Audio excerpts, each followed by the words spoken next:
Hey there, We Can't Wrestle podcast listeners. If you haven't noticed, we have switched our server to Anchor.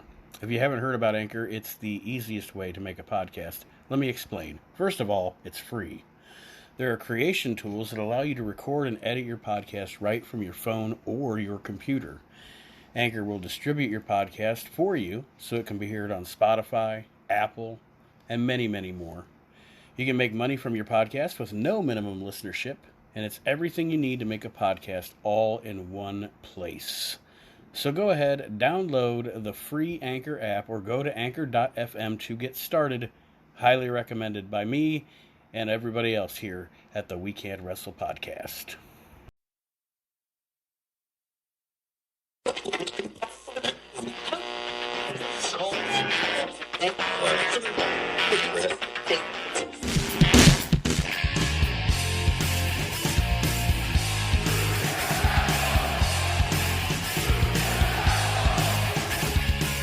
You're listening to the We Can't Wrestle podcast. Now it's time for our host, Nate Matson.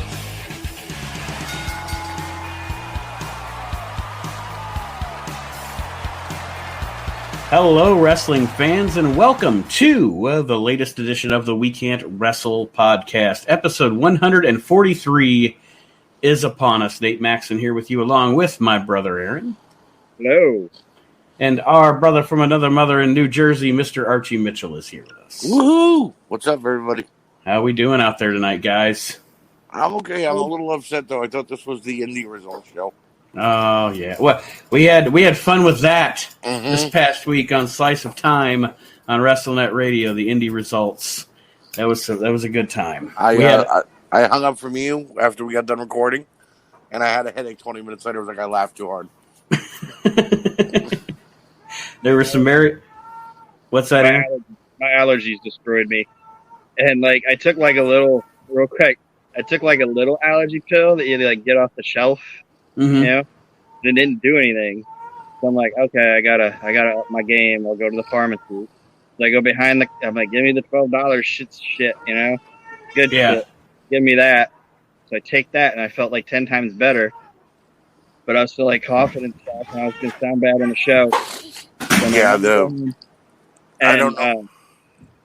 And forgetting that I took the little pill, I'm like, I'll be okay. And I drank 12 beers. Oh, Jesus. Forgetting that I had taken 36 hours of allergy medicine. And I woke up at 4:30 in the morning in my recliner, and I had my hand still in a bag of chips. The Care Bears came to visit Aaron. Tonight, Aaron is playing the role of Jim Belushi, or John Belushi here tonight. Yep. It was fucking great sleep, though. I don't know if I'm going to be able to fall back asleep. Right. Not that good, anyway. After the Claritin coma, I'm going to be up for a week. Well, that being said, everybody, we are continuing the third in a 4-episode series, Dream Rosters, this week on the We Can't Wrestle podcast. Aaron regaled us a couple of weeks ago with his roster from 1989. Last week, Archie impressed with his roster from 1998.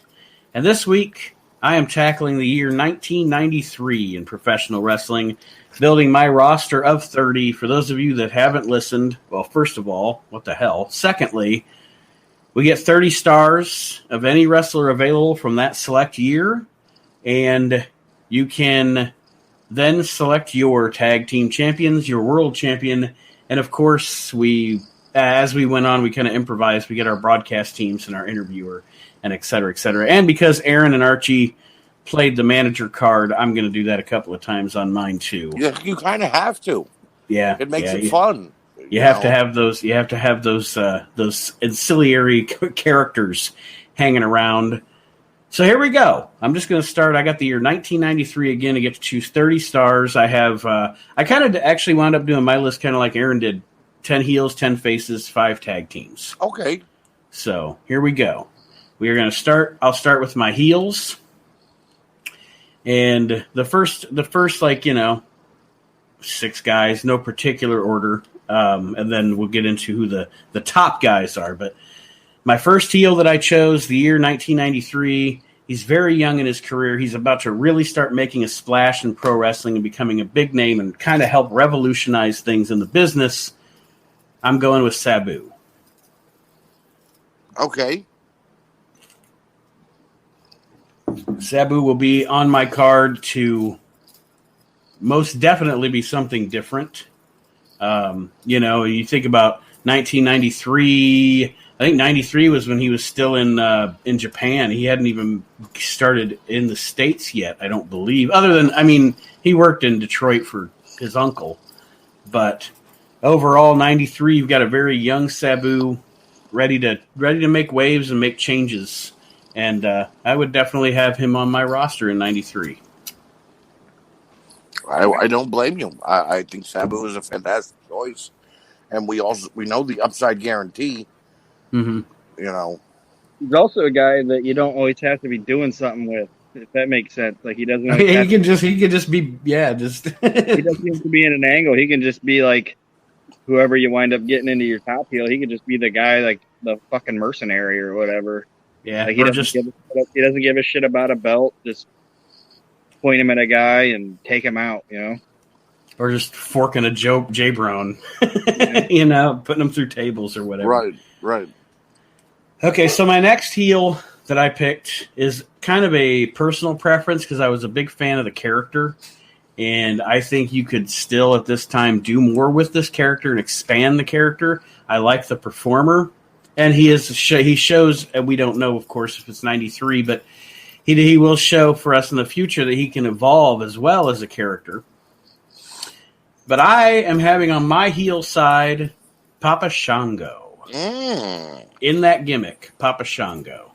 I love the Papa Shango gimmick. Yeah. He's great to be a monster heel, to go up against your smaller baby faces, and then maybe once in a while up against your baby. I have a baby face that I'll definitely have him in a feud with here on the other side of the roster. But what do you guys think? Papa Shango in 1993. Fantastic. I don't think that WWEF let him use his full potential. I think that gimmick could have been taken way darker, as we saw with prototype pictures of the gimmick for a return. And even if after, let's say, 2 years on your show, on your roster, it isn't working out anymore, we do know he could switch. You know what I mean? He can always be Kama or the Godfather or whatever have you. So I think it's a fantastic choice. It's also a gimmick I think gets a bad rap because they're always like, oh, how unbelievable. Like there could be like, there's voodoo dudes, you know what I mean? Right. Yeah. Right. It's actually a religion in Haiti. you could actually build on him as well. You could add members to a voodoo cult. Mm-hmm. You know what I mean? And they don't got to be big name stars, but just guys who run out and attack his opponents before the match starts. And I think that the worst thing that happened to the Papa Shango gimmick was the Ultimate Warrior. And Sid. Because that run at WrestleMania made no sense. But pairing him up with the Warrior made them do that really cartoony shit with him. Yeah. And before that, that's not what was happening. Like before that, they were making him very menacing, Well, he was lighting his opponents on fire. Now with the Warrior, it was okay. Projectile vomiting and what's that green sludge coming out of his head? Yeah. Yeah. So. Anything else on Papa Shango, guys? I like him. The next guy I got, he's going to be my little shit heel running around. Okay. And he'll probably, the way I would probably book him would be at some point, I don't know who, I'd have to look, but at some point as the roster develops, you get other guys or what have you anyway. He would probably wind up being a guy who's the leader of a stable where the guys around him are bigger than him, But at this time, he was very talented, was very good on the mic, and again has a lot of potential. And I actually liked the gimmick. Scotty Flamingo. I like it. That is a powerhouse pull, in my opinion. So he's Scotty Flamingo, not Johnny Polo? Yeah, well, it's funny because I wrote Scotty Flamingo down, and I was like, shit, in 93 he was actually Johnny Polo. But they're almost the same. No, what I'm saying, he could be either one. Yeah, I was just meaning, like, are you going to bring him in and be like, hey, you're going to be Johnny Polo, or are you going to be Scotty Flamingo? Because he's good at both of them, but they're different characters, you know? Yeah. I'd probably use him as Scotty Flamingo, to be honest. Yeah, that I'll be honest. The WWE or WWF never let him wrestle as Johnny Polo. And I think that was a mistake. I think he maybe had one or two outings when the Quebecers needed a 6-man tag partner or something like that. Yeah, I think they had him wrestle Marty Jannetty on a Raw or something. Yeah. But Vince hated him. No, Vince liked him, but he liked him for his brain. He liked him as a booker guy. He hated him as a right.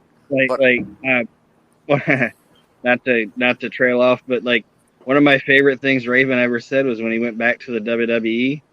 Mm-hmm. He said he was walking through the locker room and he walked by Vince, and Vince audibly said, "Who the fuck hired Scotty Levy back?"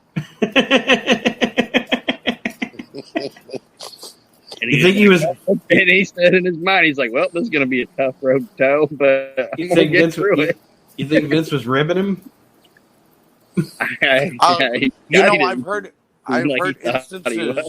I've heard instances where he's done that to multiple guys. Like when Luke Gallows came back as the Good Brothers with, Carl Anderson, he walked up to Vince. He's like, "Vince, thank you for another opportunity. I'm so happy to be back." Vince like, "Who are you?" He's like, "I'm Luke Gallows." "Yeah, you were in New Japan, but when have you ever been here before?" He's like, "I was the fake Kane and I was Festus." He's like, "Fuck no, you wasn't Festus." And I'm like, "Really? You don't know your talent's real name? You only know them by gimmicks?" Yeah, nah. Seeing recent pictures of Vince, the way that he looks like a burnout, like he might smoke pot. So it's possible Vince gets high a lot and doesn't realize half the shit he's saying. Maybe he's taking too much allergy medicine. Maybe. He doesn't like the sneeze, so he probably is. yeah, there you go. I like the Scotty Flamingo gimmick. I liked it in WCW, great light heavyweight, but then also can come up to be a mid-card wrestler as well.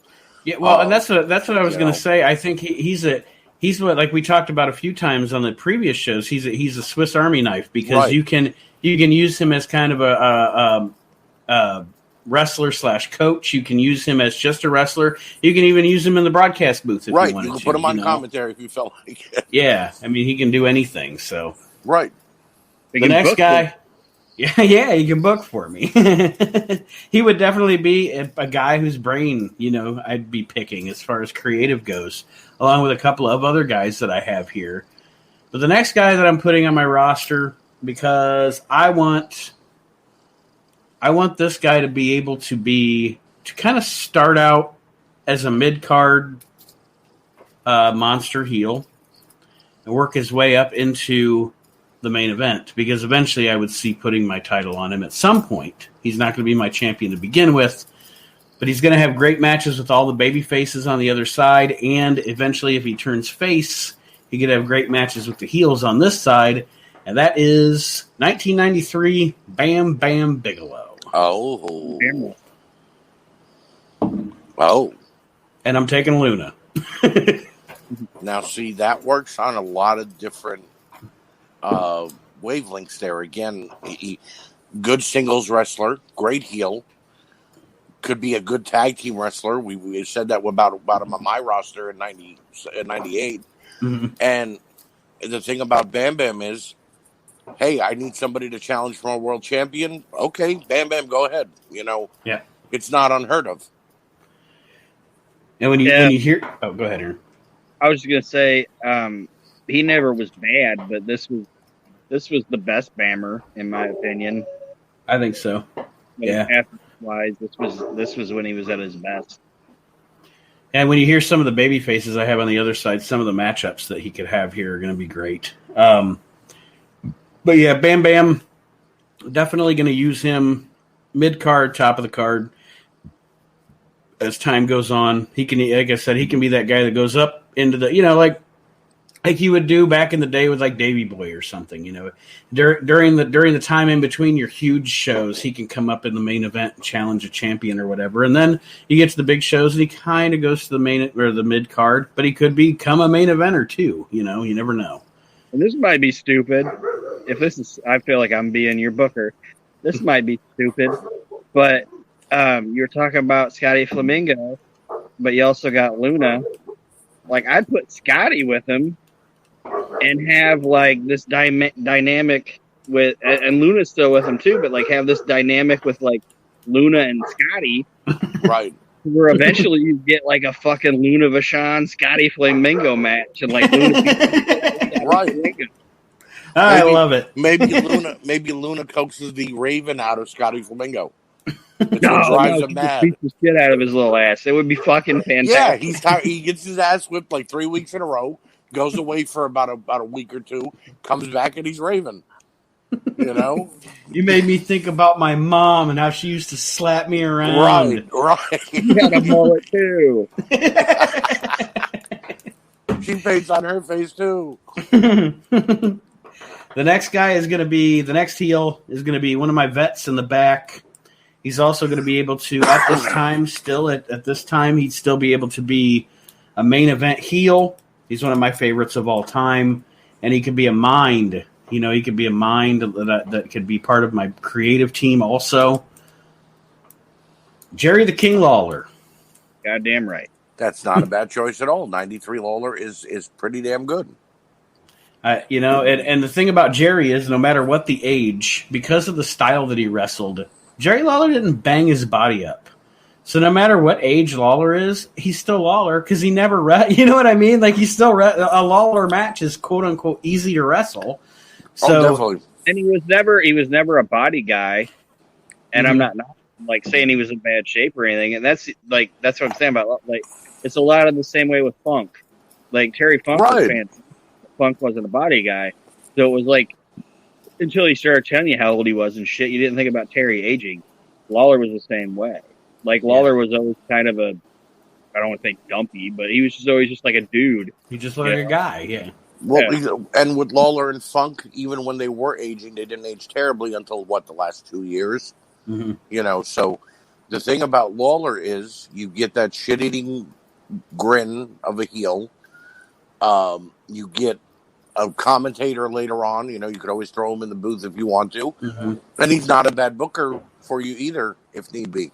Yeah, I wouldn't want him to be. I'd want to. I believe in a creative team. Right. Like I would have, and he would definitely be on it. I wouldn't want Lawler to be my booker. Not head booker. You right. know, like he ain't calling all the shots. Because as much as I love Memphis wrestling,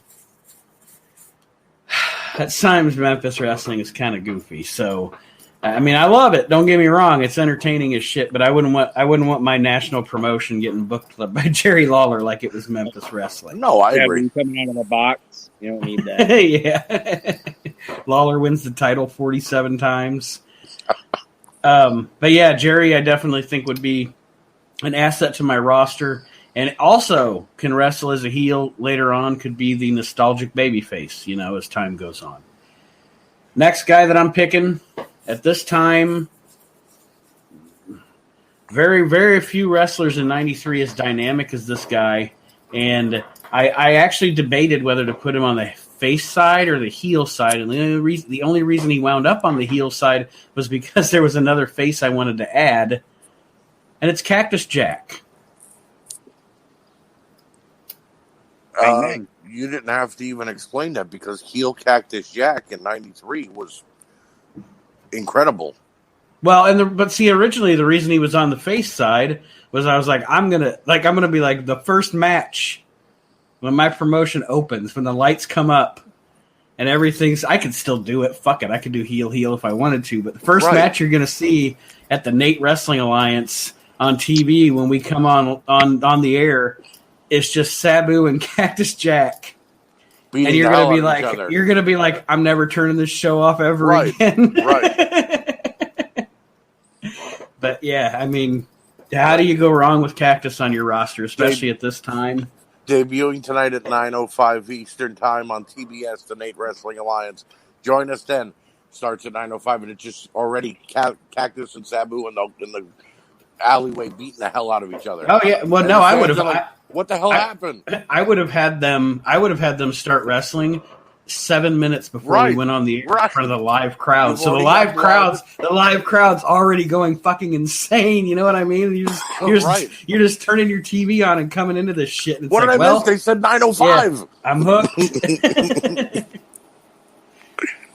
The next heel on my roster is, I always preferred him as a heel, especially in this character. And he's going to be my just a no good, lousy, rotten piece of shit heel. Okay. So it's heel Razor Ramon. Oh God. Now see, that works. Hey Owen, when he fucking clotheslines you Owen, learn that from he hit him with the trash, like he hit him with it, like he clotheslined him with a trash can. He's like, you learn that from your daddy. That's a good dynamic there for him too, because he's not just a mid-carder. He's got room to grow. Yes. And he should have been able to grow in WWF, but they didn't let him again. He got stuck in the WWF in that perennial Intercontinental Champion thing. And, I mean, I'm sure he didn't mind it because his buddies were the ones that were above him, and they were all making money. Right, well, and they were trickling down whatever they until they weren't. Right, And Scott Hall, I've said this a couple times about people, but he's also one of the guys that if you ask somebody that doesn't know anything about wrestling, draw me a wrestler, they're going to somebody that looks like Scott Hall. Yep. That dude, before he got really bad, was in like phenomenal function. Oh, and easily one of the from probably 1990 until he got until things got out of control in like 97. He was easily one of the best wrestlers in the world. He does not get enough credit for how good he was. 98 would be when the wheels came. Probably. Yeah. But yeah, I mean, well, WCW afforded him a lot of luxury and a lot of money to do whatever the hell he wanted. Mm-hmm. He was making good money in WWF, but not the kind that he could have went out and had drugs and drink all night.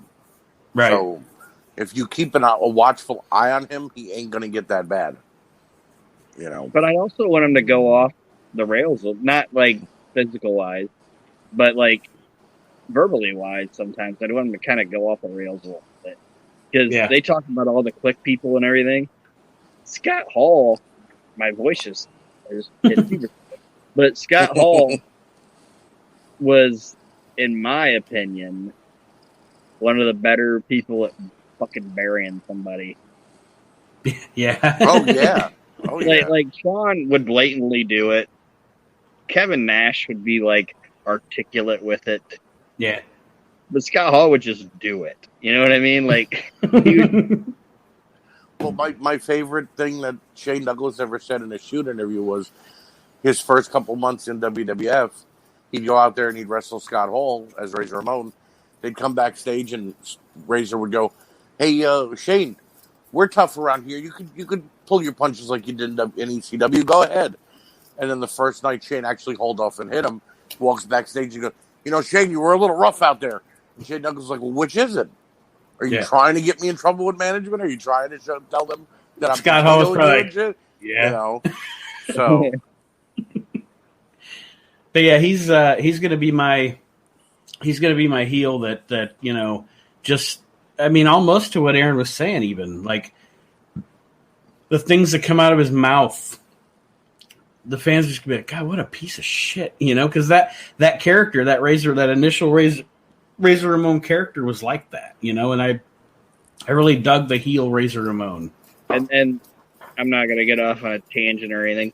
I'm just gonna say, like, that's the problem now with the modern product. And I shouldn't say it's the problem, but it's part of the problem. Wrestling was better when like the locker room wasn't harmonious. You know what I mean? Yeah. Right. Like, no, guys were like, "This motherfucker's coming here. He's gonna take my spot. Fuck that." Yeah. Right. Now they're like, "Oh, cool. He can play Wii bowling with us tonight." Right. Hey, man, I just got to do Street Fighter, and I got that TV screen for my game. Yeah, hook it up on the bus, man. No. Coming here, he's gonna try to take money out of my fucking wallet. Fuck him. You know? Nobody wants to outperform anybody anymore. Was it the Undertaker, or it might have been Austin that said it, or something, that the first time they walked backstage of a wrestling show in the late 70s and early 80s, that it looked like they were walking into a jail cell. Yeah, because some guys I think it was Undertaker. Some guys were off in the corner playing poker. Another guy was drinking a bottle of Jack Daniels. Guys were smoking. Guys were doing. Now you walk backstage, everybody's got a video game console. Yeah. They're all drinking Kool-Aid. You know what I mean? It's like when did we go from the rough and tumble guy to the kiddie show? Yep. Eventually, yeah. My locker room's not going to be like that. Damn it. Well, no, because you're 93. You're 93. You're 5 or 6 years away from that starting to happen. Yeah. The next guy I got here, he's going to be a good workhorse for me as a heel. And he's definitely going to have an upside and probably rise up the card. It's Steve Austin. Yes. Stunning Steve Austin is on my roster in 1993. And I have a great feud for him when we get over to the babyface side, his first feud. But Steve Austin is going to be... He's going to be that at this point. The guy, he's going to be the guy on the rise. He's going to be working the mid card, right? Probably for a year or two, but he's going to be that guy on the rise. I don't want to hot shot him to the top, which would be the if the future, that would be your instinct. But let him work, man. Let him work like he did in WCW in '93 and '94. And I'm never going to say that, like, Stone Cold wasn't great or whatever. It was a totally different character, but 93 Steve Austin, like 93, 94 Steve Austin, he was at the peak of his working. You know what I mean? Mm-hmm. Definitely. Like when he became Stunning Steve, or Stone Cold, say what you want to say, Stone Cold wasn't a fucking hell of a worker. He was a hell of a entertainer and talent, but 93, 94 Steve Austin, he figured it out in the ring. But still, it's a good. If you're gonna have like a mid card title, that's the guy to put it on. The thing that I loved about Austin in WCW and in WWF, he wasn't afraid of a slow burn storyline. Like when it was him and Brian became the Hollywood Blondes, they didn't give themselves a name right away. They slowly added to the characters, and then they were the Hollywood Blondes. Then they broke up, and Brian had to come back from injury. And when Brian came back from injury, Austin's got Colonel Robert Parker, and all of a sudden they weren't cool anymore. But they didn't go straight to a match. They antagonized each other for a little bit. And that carried over into WWF with his feuds with The Rock, Triple H, Mankind. So that's what you have with Austin. Like you said, you don't just hotshot him to the top. You let him develop either in his feuds or his storytelling, that the fans start to care. Whether they're booing or they're cheering, at least they're giving you a reaction for him, and that's what he loved.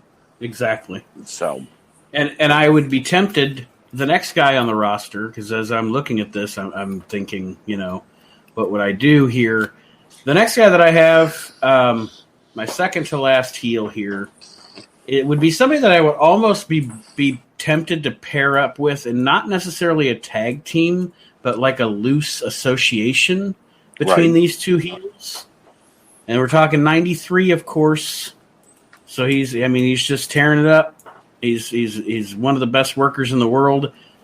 And he is a fantastic heel. It's Shawn Michaels.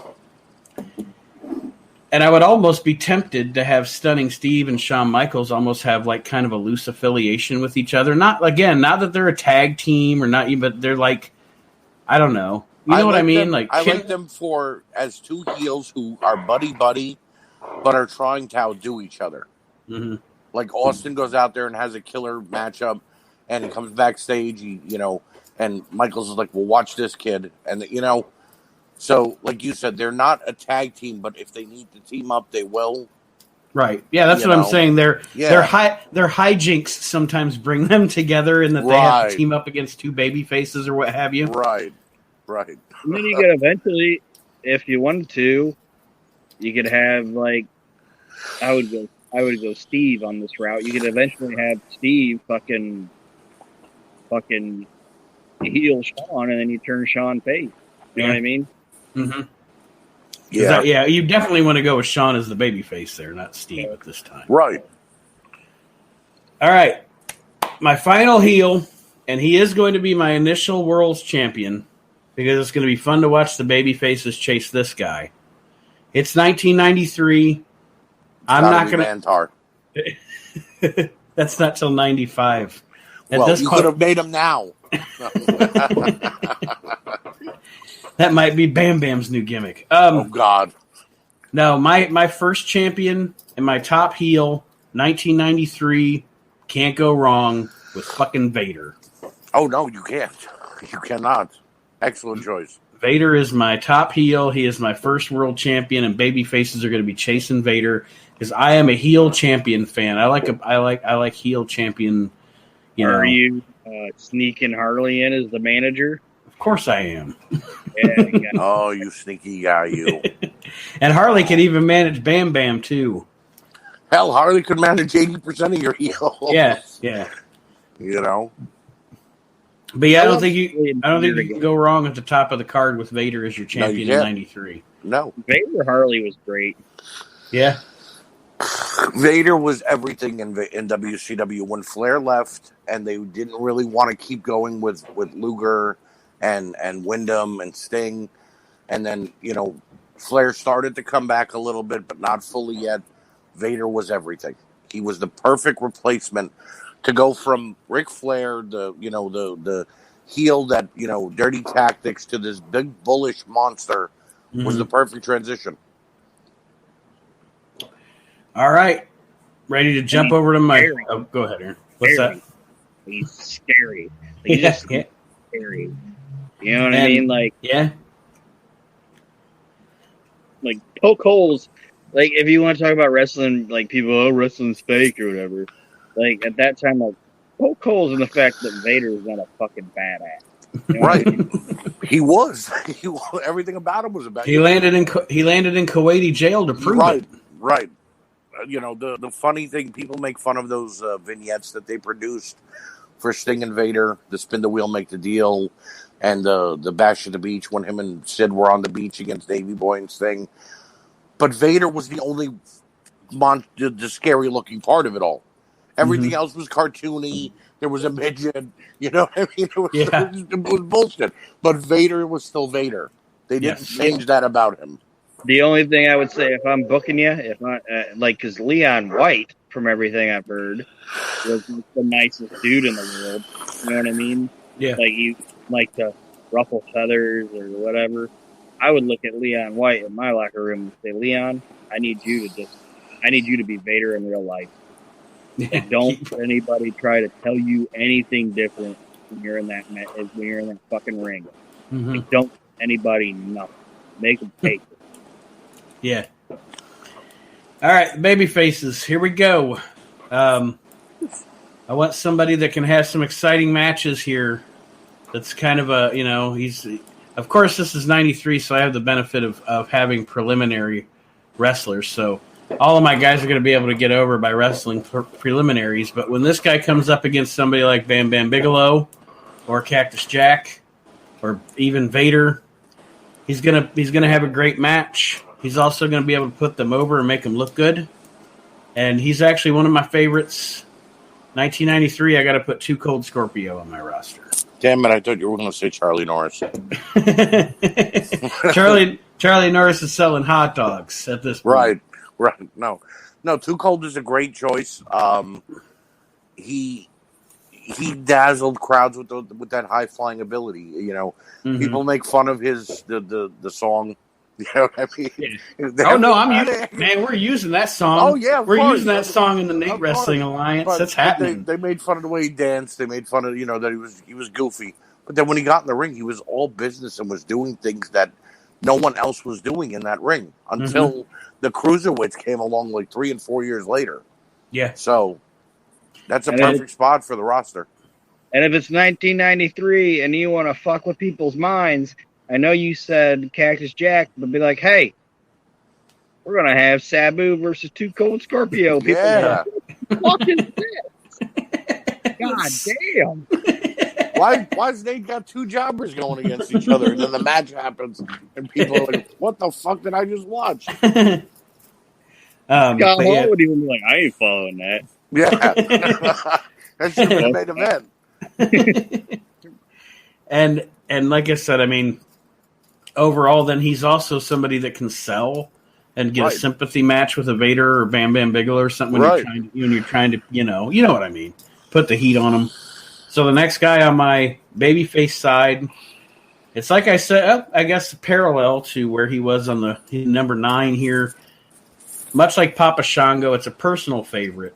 So I put him on the roster whether people were going to like it or not, just because I wanted to watch him. It's Del Welks, the Patriot, is on my roster I have in no 1993. problem with that. 93, the Patriot was coming up. You know, he was, with Scorpio as a tag team, so you got a good little, tag team there if you need be at any point in time. And who doesn't like Del Welks? Right. Well, it's not like you said the Patriot Salvatore Sincere. Then we'd have a problem. You would be surprised, though, in some of the and this is in the, what do I want to say? Aaron and I have been are members of a couple of them in the pretentious wrestling groups. Mm-hmm. The guys that think that they, I don't know. I know what you're saying. You know what I'm saying too, Aaron. Yeah. The guys that every time you say you like somebody, they want to shit on it. What the fuck? Yeah, those are just hipsters that are, Yeah. Patriot. The Patriot was no Dirty Dick Slater in 1983. But that wasn't what they were meant No, to be. Yeah, you're right. You're right. Yeah. He wasn't Dirty Dick Slater in Right. 1983. If he was, that would be fucking weird. That was like, I can see now if you were to say, I like Terry Funk. Well, he was no Dirty Dick Slater. Okay, Yeah. two common-looking guys. They were almost the same character to a certain extent. But to say the Patriot, okay, maybe you could say, well, he's not Hulk Hogan. Okay. Yeah. Well, those guys in those groups like to drop names and Yeah. eras and territories and stuff like they're so fucking smart. Anyway. I call those hipster fans. Yeah. I like Budweiser. Oh, I like an IPA from Hawaii that, no, fuck you. Go drink your beer. Leave me alone. I saw this meme. I was going to send it to you guys and I forgot.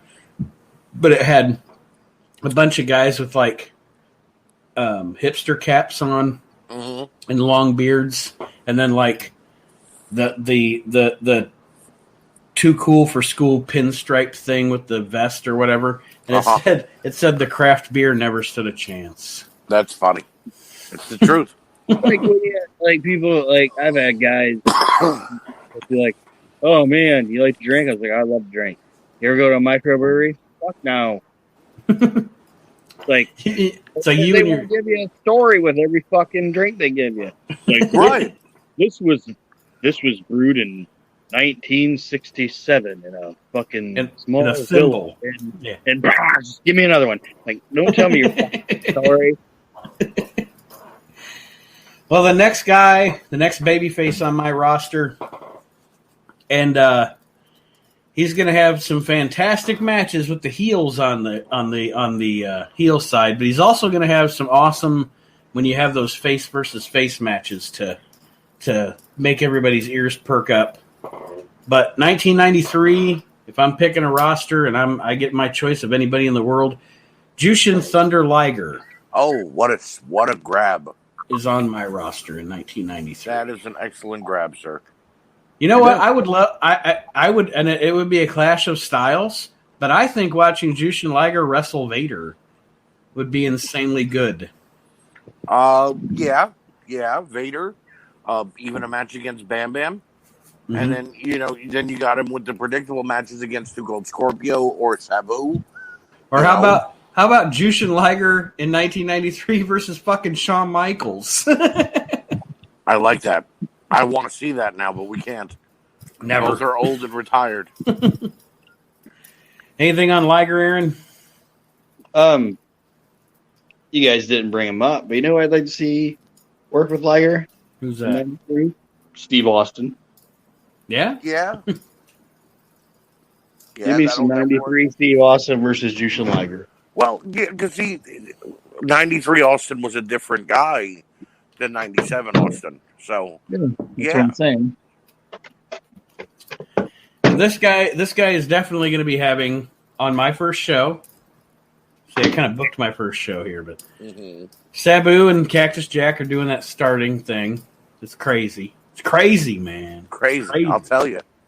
But then we're going to follow that up with Jushin Liger in a face versus face match, a technical match, if you will, as they used to call it back in the day. And it's going to be my next babyface on my roster, and that is the Rocket, Owen Hart. Wow. And those two on my first show, we're going to have like this 20-minute match. They're going to go kind of to a draw, and then my piece of shit heel Razor Ramon's going to come out and beat them up and give them both Razor's edges and cut the promo and blah, blah, blah. And he'll probably start a feud with the Rocket because they can go back and forth together, verbally. But anyway, yeah, Owen Hart, I think in 93, I mean, his entire career, he was fantastic. But I would love to have him on my roster, not only to put over heels when need be, but have the mid-card feuds and definitely eventually ascend at this point, at least to the mid-card title. Yeah. I Can't agree. go.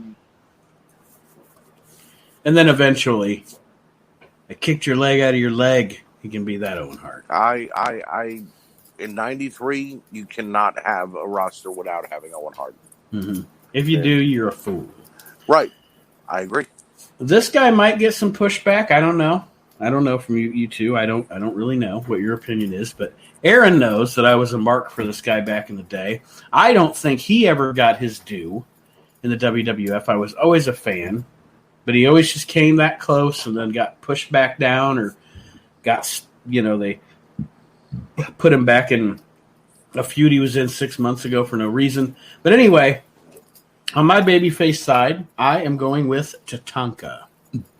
Okay. All right. I mean, it's not a terrible choice. You have He's a Carter. He's a utility player. He's a worker. He's never going to be your world champion. Right. But I also never saw Tatanka have a bad match. He never had a match where I disliked him. And I always thought he was a good fiery babyface. And I also never heard about him being a bitcher. Right. Yeah. No, I have no problem with Tatanka. What do you want to do with him, boss? So, yeah, I'll turn heel. And heel Tatanka it turned out bad. It was one of those things where you look back on it and you're like, it turned out bad not because of the wrestler. because he didn't change. He should have been wearing. Chris Chavis went all in with it. He changed. He went from talking like Tatanka he kind of put some swagger in his voice. Right. He talked like this, and he should have had like a suit on. Let's just say it. Heel Tatanka should have had a casino. Yes. Yeah. I'm not being like whatever with it. Like he should have been. I've got the $1 Million Man with me now, and he's told me what I can do to make the money, and I'm gonna get my money But back. see, that's what I think hurt him, and it's not to condemn Ted DiBiase. I love the $1 Million Man, but as a manager, he never really had talent that got over or did anything of worth that great. Like King Kong Bundy was kind of past his prime when he went and joined the $1 Million Corporation. Didn't do that much except for steal the Undertaker's errand. Kama Mustafa, again, the Supreme Fighting Machine Kama. Sid Vicious, the 1-2-3 Kid. Bam Bam Bigelow. I mean, I think Bam Bam's biggest claim to fame were they the tag team champions, I think, for like a month. Him and IRS, I think, when he was in the $1 Million Corporation. So Tatanka, by default, actually, not they going never to get over as a heel with DiBiase. No, they never even won the belts. No? They were supposed to wrestle the Head Shrinkers for the title at SummerSlam '94, but Diesel and Shawn beat them before they could. But yeah, I see what you're saying. But I think in '93, a babyface Tatanka, I think he could hold down a good spot on my roster. Yeah. You must think Aaron and I are really mean. Like we were going to really push back on you for Tatanka. Well, I'm just saying. The next guy I'm putting on because I think it's going to be fun. And not only is it going to be fun, he's going to be a babyface. He's going to be wacky as shit like he was. He's going to be working his fucking boots off. And he's going to be my first mid-level champion, whatever it is, TV title, Intercontinental title, whatever. He's going to win the tournament for it. And he's going to go directly into a feud with a man who disrespects him, which is Steve Austin. But my next babyface in 93, Tracy Smothers. Oh. And Tracy Smothers is going to be wacky Tracy Smothers, and he's going to win the Intercontinental title, and he's going to be fun as shit to watch on TV. And then Steve Austin's going to come in like a prick and be a dick to Tracy Smothers, because everybody's going to love Tracy, of course. But anyway, what do you guys think? Tracy Smothers, 93 in my roster. I've never had a problem with Tracy Smothers. I think he's a great worker. The wackiness, I think that he could have been away from it a little more. Like, he was more serious with Steve Armstrong in WCW. I forgot what their tag team name was. They had a couple of names. They were the Young Pistols. The Young Pistols. The Wild-Eyed Southern Boys. Yeah, I liked him as the Young Pistols.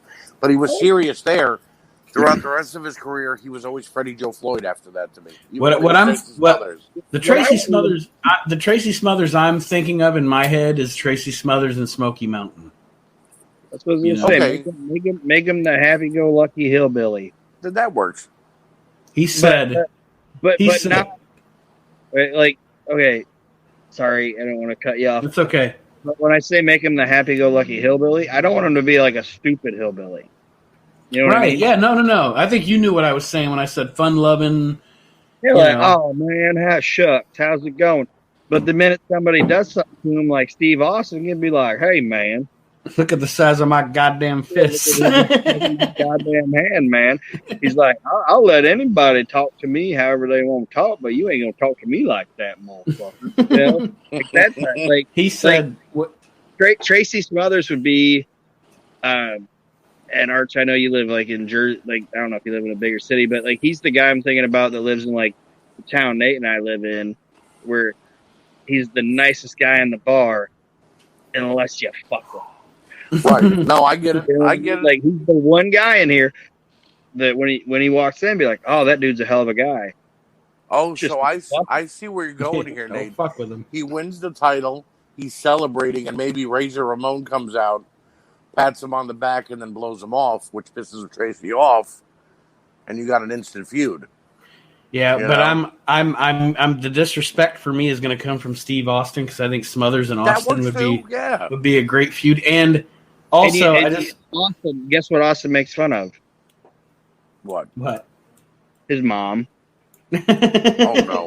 Like that's the one thing. Like Tracy Smothers would be like, "Man, you can say whatever you want to say about me. Don't say nothing about Mama." You say a goddamn thing about Mama Smothers. Mama Smothers. Mother Smothers. Oh, God. And her Smothers brothers. All right. The next guy, my babyface side. And his first feud is going to actually be, I don't know. I don't know yet. He might feud with Razor. He might feud with Bigelow. He could actually feud with anybody. But it's gonna be great when he finally gets a shot at Vader. And I'm talking about Macho Man Randy Savage. Yeah. I'm not putting Savage on the fucking shelf in 93 either. Randy Savage is fucking Randy Savage. And he's going to be wrestling at the top of my card. I mean, I know there's not a lot to say about Mach that hasn't been said. No, all I will say is that when I think of Macho Man in 1993, it really makes me think that the whole Macho Man Stephanie thing was true and Vince knew about it because he really wanted to just put Macho Man out to pasture. You know what I mean? Like, you're just going to commentate.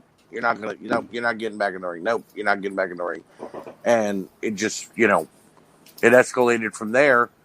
And then Macho Man went to WCW, and he still had a great career. He had a better career. I was about to say, he's one of those guys that, for what people want to say about WCW, him and Hogan, him and Hogan both went to WCW and had second literally second careers there. Right. You know, they had a career in the WWF, and then they had a career in WCW. You know, his feud with Paige, his feud with Flair, even his feud with the Dungeon of Doom. His feud with Ric Flair is the only thing that can get you through 1995 WCW. Right. You know. So yeah, I like Macho Man in '93. The main reason you want to book him is how over I got him in '89 is my time. Right. 4 years later, Nate's like, I'm going to steal him from Aaron. Dig it. The Now, next guy, Aaron, when he steals him from you, does he get Slim Jim as well, or do you keep Slim Jim? You can have Slim Jim. I don't give a You can have Slim Jim, all right. Big money, yeah. Yeah. All right. The next guy on my roster, this is the guy that I said is going to be Papa Shango's first feud coming out of my first show. Because he's going to wrestle on the show, and then the Voodoo Man is going to come attack him. Oh. And that is The Undertaker. I like him. The Undertaker's on my roster. The Undertaker can chat. The Undertaker's great because he doesn't need the title, but you can give it to him once in a while. Right. You know? And he's going to be the conscience of your locker room. I mean, you're talking about a locker room leader. You got a locker room leader right there in The Undertaker. You've got obviously a loyal guy. And this is 93, so he's still a little rough around the edges as far as wrestling goes. But as time goes on, you know he's going to grow as a wrestler. Right. And I think he could go up against any of the heels that I have on my heel side. Imagine so you could have Scotty Flamingo pee his pants because he's in the ring with the Undertaker. You know what I mean? Yeah, that works. Oh my god! You know what I was gonna say? It wasn't the same guy, but when I was talking about Sabu being like the mercenary, that would be like one guy. Sabu is just be like, no. Like the first word of English that Sabu would ever utter would be like Scotty Flamingo being like, Sabu, attack the Undertaker, and Sabu's like, nope. You can keep your money. I don't want it. Nope. The next, I have two more baby faces on my roster. The first one, I am going to use him as a baby face, at least to start here. He was another one that I went between whether I was going to use him as a heel or a face. But when you're picking who you want on each side, you're like, well, I got to use that guy as a heel, so I'll take him and put him over as a baby face. But he's got to be on my roster, and it is Mr. Perfect Curt Hennig. Mr. Perfect Curt Hennig in 1993 versus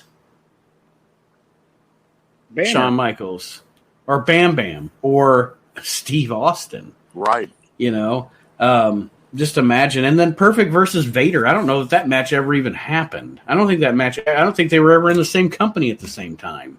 No, they weren't. No. Well, they were technically, but Kurt wasn't working. Mm-hmm. They were in WWF at the same time, but Kurt that's true. Yeah, Kurt was just a commentator, but I think Mr. Perfect is, you could use him again on either side of the aisle, but he's definitely a guy I want on my roster to go out there every night and know that I'm not going to have to worry about what kind of match he's going to have that night. I've always said it personally. To me, whether he's in my top 5, but whether he's my favorite wrestler or not, he's the best worker of all time in the ring, the smoothest, the most natural professional wrestler of all time is Mr. Perfect. So I agree. And I hate when people dog him about when he got like heavier and shit like that. Yeah, fuck him.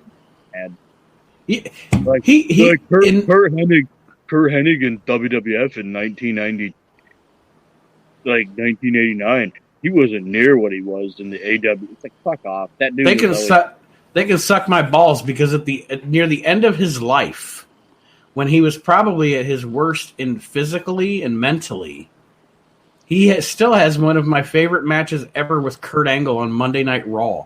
Mr. Perfect versus Kurt Angle is fucking perfect, and that's all there is to it. The guy. That's why I say he was a natural. He just went in there and did it flawlessly. He didn't even have to think about it.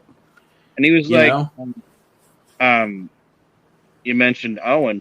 He was like somebody like Owen, and Kurt wasn't like fucking selfish. You know what I mean? Like, hey, okay, you want me to work with that guy and put that guy over? All right, I'll do that. And I'm not going to look like shit when I do it either. You know what I mean? Right. It's almost like how we were talking about, like, Terry Funk. To be like, oh, okay, you want me to get that guy over? I'll get that guy over. It's a challenge. $2 million. Like, Perfect's the only guy that ever got a good match out of Brutus Beefcake, for fuck's sake. All right, and then my top babyface,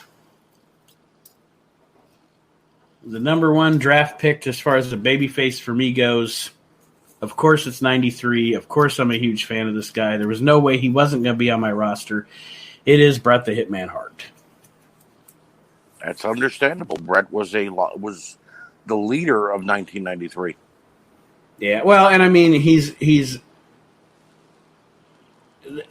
There's no way I can look at my heel side of my roster and not think every single one of these people he could have a great match with them. Oh yeah, he's gonna have a feud. He's gonna have a feud with Vader over the title. Whether or not he gets the title the first time around or not is one thing. But I was going to ask, is that the guy that Vader beats in the title tournament, and then Bret was like, I got to go back and reevaluate myself, and I got to hit my roots again and figure out how I'm going to come back and beat this guy.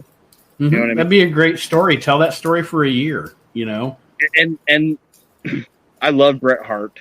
Okay, he's in my top 5 favorite wrestlers of all time.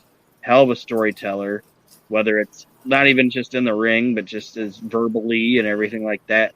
That's like one of the things that I think sometimes when he bitches about Vince, like when he's like, "Oh, Bret or Vince had me fucking rolling around in the dungeon with my dad, and it looked bad because like a 70-year-old man was beating me up." It's like I don't think Bret understood the story that Vince was trying to tell of him.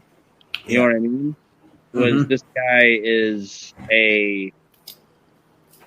This guy's from a wrestling family, and sometimes he has to go back to his roots. He has to go back down to the basement and learn what pain feels like and how it makes sense. Yeah.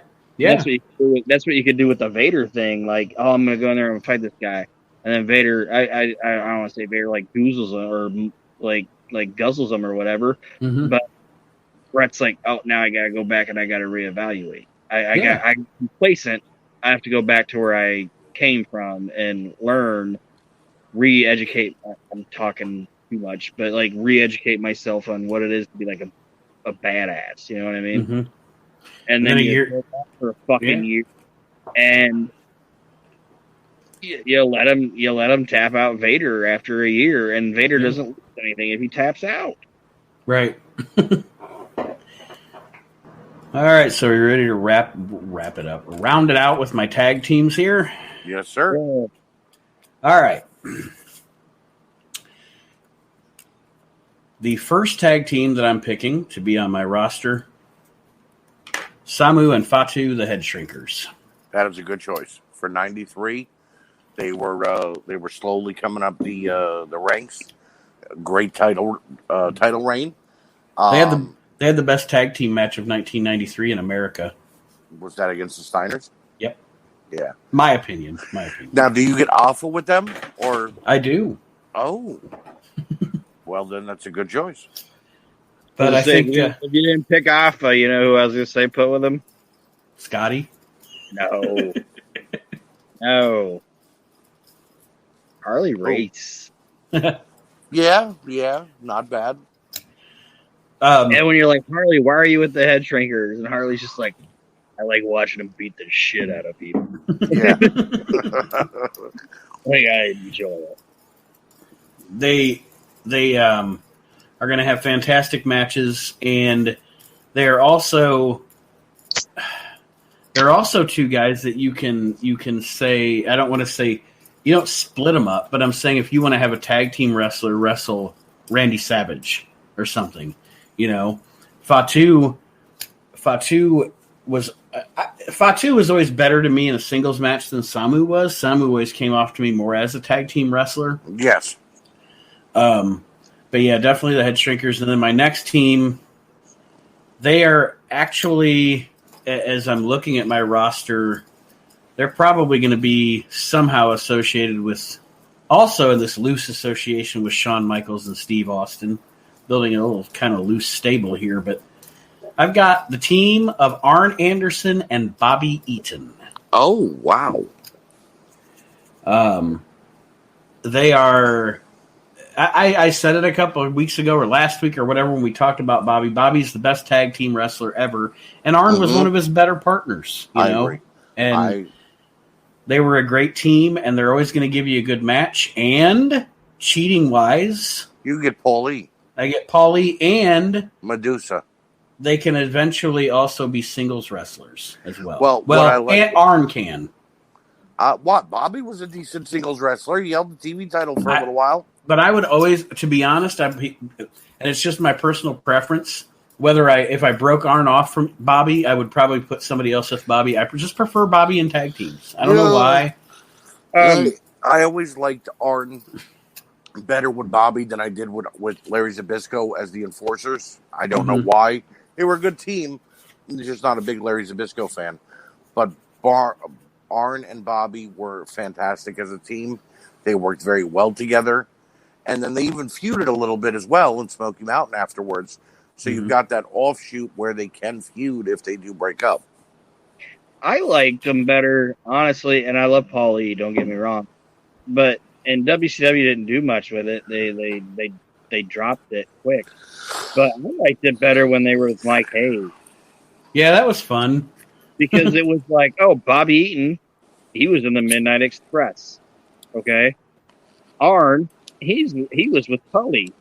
And I'm Mike Hayes, and I'm managing him, and I was in the Fabulous Freebird. Right. It's the three greatest tag teams of the 80s, and now we're together. Right. You know what I mean? I'd put Mike Hayes with him before I put Paulie with him. I kind of agree because Paulie wasn't really managing them that much when they were in the Dangerous Alliance. You know what I mean? He was with them, but he was more worried about Rude and Austin than he was Bobby and Arn. So, yeah, I kind of agree with Aaron. The next team, they're going to start out my promotion feuding with Eaton and Anderson. Okay. And it is my boys, Ricky and Robert, the Rock and Roll Express. Good choice. I had my roster in 98. You should have them in 93, too. Yes, they were. I have to steal them from you in 98 now. That's all right. By then, okay. I'm already out of business. I'm sitting in Tahiti because I sold my promotion to Tony Khan's father, or what the fuck. Oh, man. But anyway, the Rock and Rolls, you're always... Any era of the Rock, the Rock and Roll Express today, I would have them on my roster, exactly. and like I said, they're going to feud with Eaton and Anderson to start it off because we're going to have some fire tag team matches between those two teams. And if I'm booking, you know what I'm going to do? Just a side note. Well, hold on. Just a side note. Rock and Roll Express, they hang out with Tracy Smothers. I like it. So you got, but you know what I'm gonna do? You got Smothers and the Rock and Roll, and then you got Austin, Anderson, Eaton, and Michaels. So maybe the Rock and Roll and Smothers need to find a fourth friend to get it on in a four-way. The Undertaker. Yeah, that works. He's a Southern boy. No, he's not. He's from Death Valley. That's Southern enough. What were you gonna say, Aaron? Nate. Since I'm notoriously known as the Junior Booker Man, I would be asking you for, and I don't contribute anything to any of our podcasts, and I'm writing on your coattails. We're still on this. I obviously have a job working for the Nate Wrestling Alliance. You know what I'm going to do? I'm going to be sitting in the back of the room, drinking my beers, and I'm going to say, "Hey, Nate," and you're going to be like, "What, Aaron? He's going to contribute today, guys." I'm going to be like, hey, let's put the Rock and Roll Express and the Head Shrinkers in the ring and see what happens. Oh God! They might knock poor Robert's eye straight. Couple enough headbutts. It's either going to be a fucking train wreck or it's going to be the greatest match ever. Let's fucking find out. Either way. The next team on my list, they are going to be my first tag team champions. They are one of my favorite teams of all time. I love the Quebecers. And the Quebecers are going to be my first tag team champions. Now, but you have Scotty Flamingo on the roster. I do, but I'm not putting him with the Quebecers. Okay. That's not his role here. Okay. They can be managerless. They don't need a manager. Right.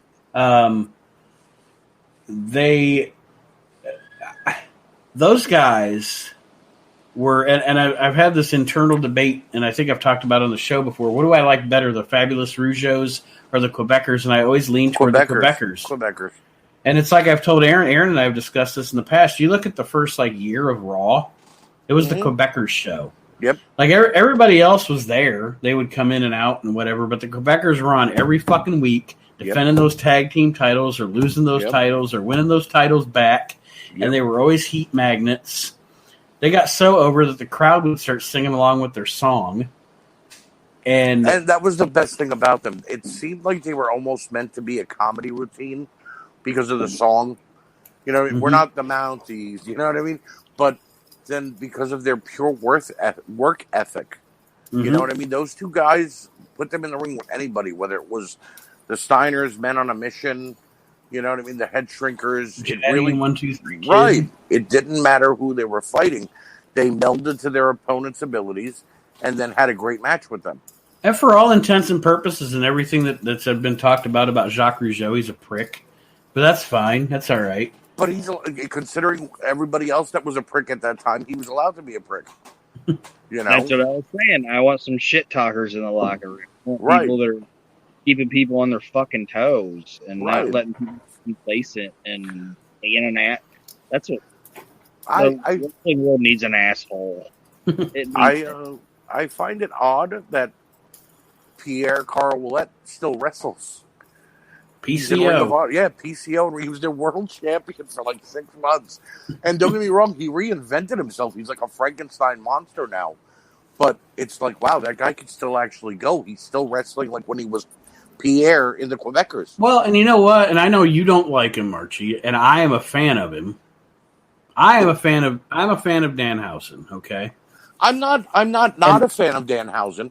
I have not watched enough of his material yet, except for very evil, very good. You know, that's all I've seen. What I like about the Pierre Ouellet gimmick, and I know we're getting off the topic. I've got one tag team left, but what I like about the PCO gimmick and what I like about the Danhausen gimmick, okay?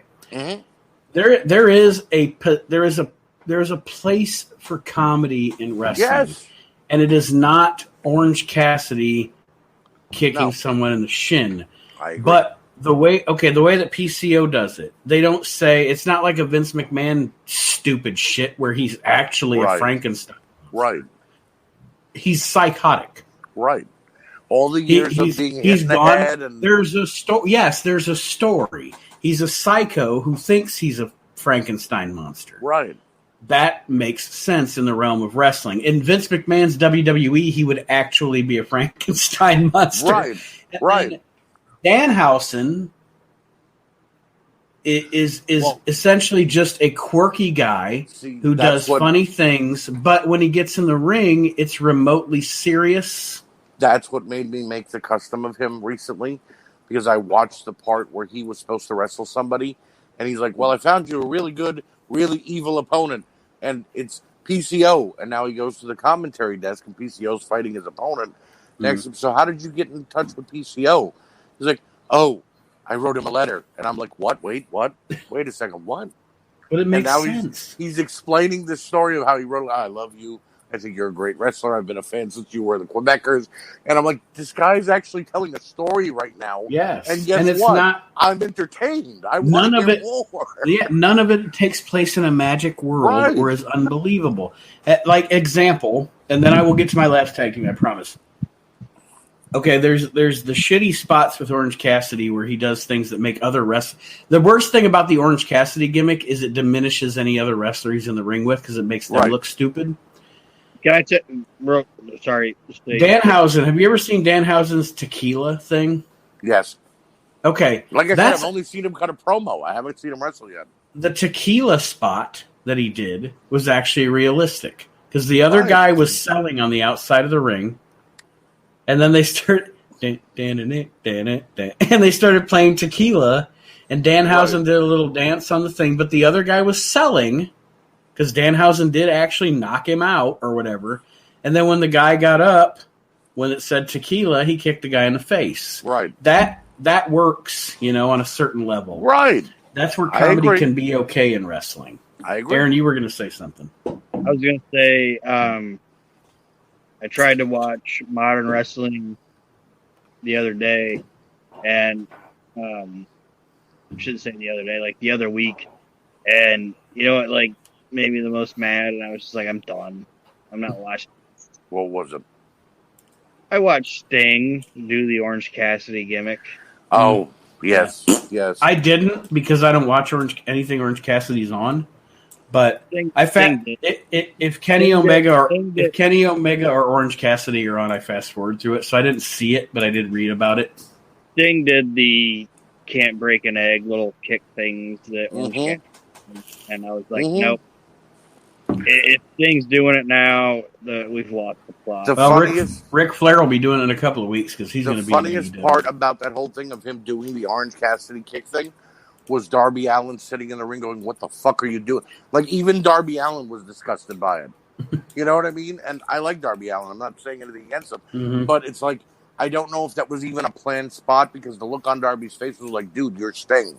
What are you doing? They asked Sting to do that with him. I'm like, nope. I'm done. Go ahead, Aaron. Nope, that's all I'm going to say. It was fucking disgusting. And my last tag team, 1993, easy pick, super easy pick. They were the first team I wrote down, and of course it was the Steiner Brothers. Now, I like them. Now let me tell you. I'll tell you. You get some combinations of maybe Shawn and Austin thrown in the mix, or maybe how about this? How about a tag team of Too Cold Scorpio and Owen Hart thrown in the mix at certain times? But anyway, I've got the Head Shrinkers and the Steiners. I've got Eaton and Anderson and the Rock and Roll Express. But this is what I'm saying. Somehow, some way, at the beginning of this promotion, the Quebecers win the tag team titles. And I want you guys to think about my tag team roster and the other possible tag teams you could throw together on said roster. And think about the Quebecers just surrounded by all this. Right. And, like, they're just watching the Steiners and the Head Shrinkers fight for the number one contendership. You know what I mean? Having a full-on brawl, and they're sitting in the entryway going, we got to fight these guys? Or watching the Express and Eaton and Anderson just light it up to become the number one contenders. We kind of changed our minds. I don't think we want these belts anymore. Right. You can have these belts back. Where's Men on a Mission? We'll fight them. Did you say Sabu and Cactus Jack? Pierre Roulette's like, my passport has expired. I have no work visa. I'm sorry. Not them. Anybody but them. Give us Scotty Polo. Scotty Flamingo. Anyway, guys, I hope you liked my 1993 roster of the Nate Wrestling Association. There's only one glowing omission. What? There's only, and I told Archie about this when you were dropping a deuce or whatever you were doing. There's only one there's only one omission, and I thought you were going to have him on your roster, and you didn't. Who's that? Heel Doink. Yeah. That's. I mean, I guess I went with Papa Shango over Heel Doink in a way, because you're right. I do love that character, and he would definitely fit in this crazy roster of 1993 I've got going when you here. brought up Papa Shango, I was like, oh, he's going to bring up Heel Doink, and I'm like, oh man, Heel Doink and Papa Shango are my tag team champions.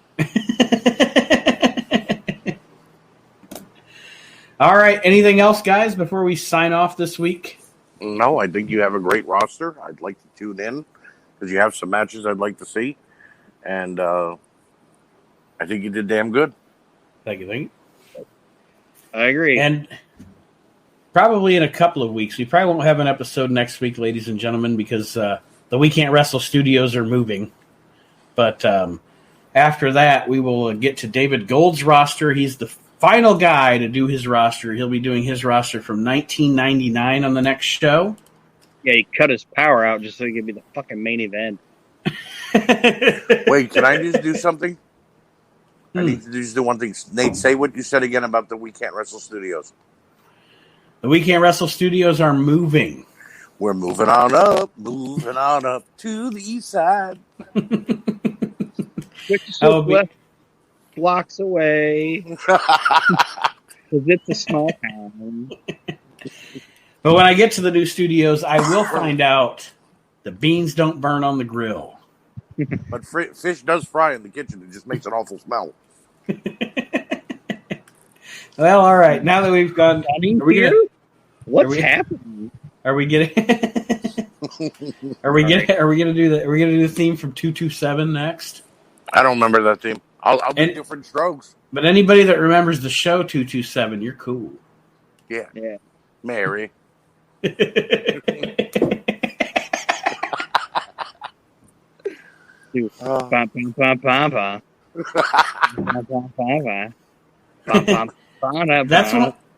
one of the funniest. That's one of the funniest moments in King of the Hill is when Dale's trying to track down that dude, like the bounty hunter deal. Like Dale's a bounty hunter, and he's trying to track down that dude. And then they're like the same guy. So like, and then at the end of the episode, they're watching Sanford and Son together. Yeah, and there's a episode too where Sanford and Son comes on again. He's talking to his wife, whatever. He's like, "Oh, dang, all my show's on." All right, thank you, everybody. There was an actual Rusty Shackelford. That's wonderful. He's like, "I thought you died." He's like, "What, man?" He's like, "I just moved." Like he's like, "Oh, I thought you died," like in elementary school or whatever. He's like, "No, I just moved, and you ruined my credit." And he said, "It really is one of the greatest shows ever made, isn't it? Greatest show ever." Bobby, if you weren't my son, I'd hug you right now. There's that episode. I don't even remember what Bobby's singing, but he's like walking down the street. And he's like singing. No, it's when he's dancing in the. He's trying to. My name is Bobby. I like to party. If you don't believe me, watch me work my body. Like that shit's funny. And Hank sees him and he's like, "Bobby, what are you doing? You're acting like we didn't teach you shame, and we did." He's like, "Nah, Dad, I'm trying to be the mascot." He goes, "Oh, you're training. Okay. I understand." One last one before we go. A great moment in that show. The new neighbor guy moves in. Yep. And he shaves his legs. And they're sitting at his house, and the guy's talking about I don't know the context, but the guy's talking about shaving his legs. And Bobby goes, "A man can shave his legs?" And all it is Hank going, "Peggy," and then if Peggy goes, "Bobby," and then Bobby goes, "Sorry, Dad." Dad. Like Hank's not even going to address this in person. Like he's going to address it through the mother. Right. All right. Now that we've reminisced on King of the Hill, I want to wish everybody a happy week, and we will see you in a couple of weeks with the return of the We Can't Wrestle podcast. Have a great week, everybody. We'll see you next time around. Good night, everybody.